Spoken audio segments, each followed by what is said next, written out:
Today I'm going to teach you how to make miso soup for breakfast. Okay, and the ingredients that I'm going to use is spring onion. I have some here, and some kibbers, which I'm going to warm up and eat as a side dish for the soup. And then I have some carrots. I'm just going to use like 1 or 2. And then of course I have sweet white miso, organic, and I brought this in a health store, like special kind of store where you can buy like things like miso and stuff like that. And then I have some mushrooms for added proteins, because I didn't buy tofu, which you would normally use in a miso soup for breakfast, but I got mushrooms instead because they also contain some good proteins, and also the kibbers, the fish. And then of course I have some rice, which I'm going to boil.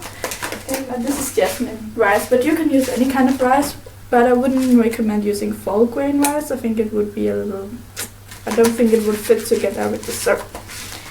Okay, so this is what for now. Now I'm just going to crop some of the vegetables, and then I will see you again.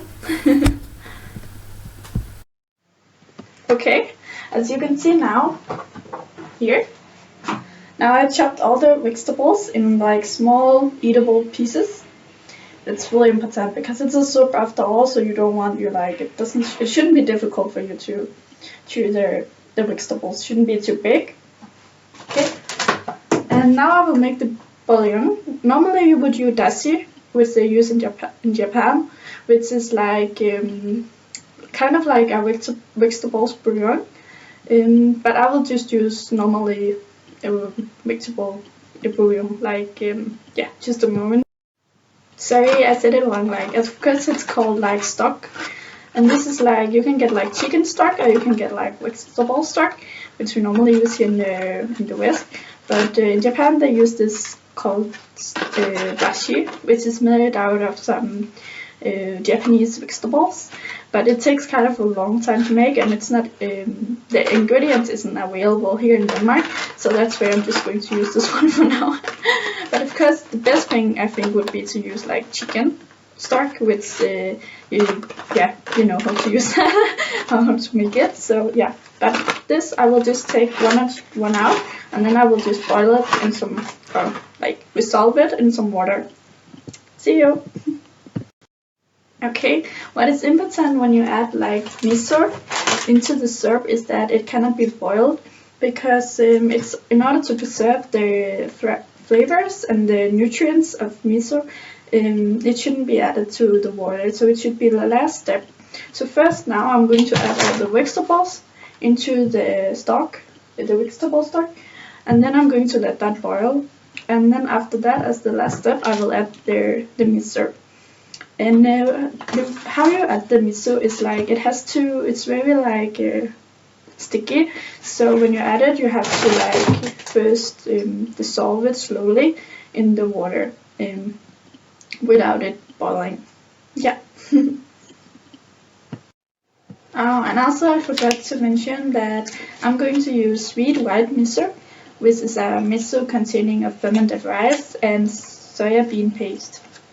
Yes, and you can get different kind of miso. You can also get barley miso, it is more brown, which is more used for like kind of dinner soup. And then you can get you can get different kind of variations, like also something called brown miso and red miso. So yeah, but I choose this one because this is the one that you can use for like soup for breakfast, and it's Hey. Now I added all the vegetables to the boiling vegetable stock. And what is important when you add the vegetables is that I am using carrots and mushrooms, sorry, and spring onions.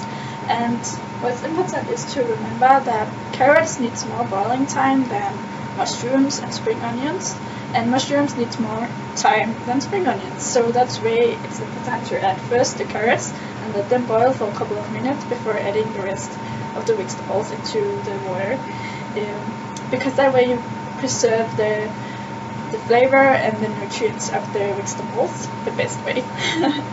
Okay. Okay, now the vegetables are almost finished. So now I will turn down the heat to a simmer kind of state, where the vegetables or the soup is not boiling.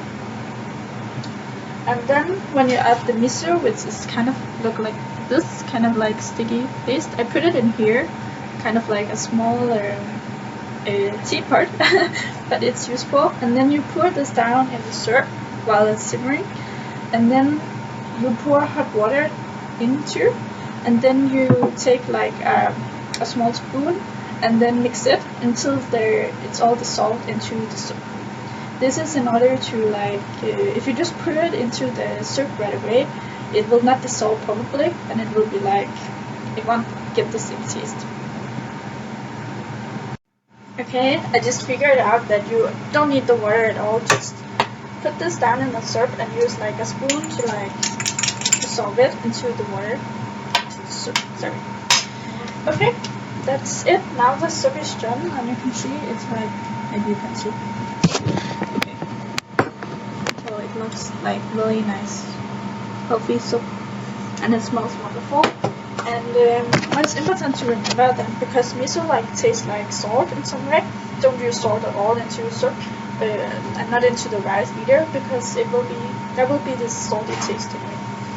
Good. Now I will just prepare the serving.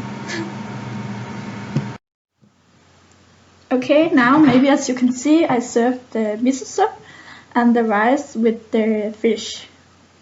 And then I just have some water. So, itadakimasu, and enjoy this healthy breakfast. It does take some time to make, but if you make a huge portion of rice and a lot of soup, you can just the next day heat it up and eat it. It will only take 5 minutes to make this healthy, nutritious breakfast. So enjoy and have a good day. Bye bye. See you later.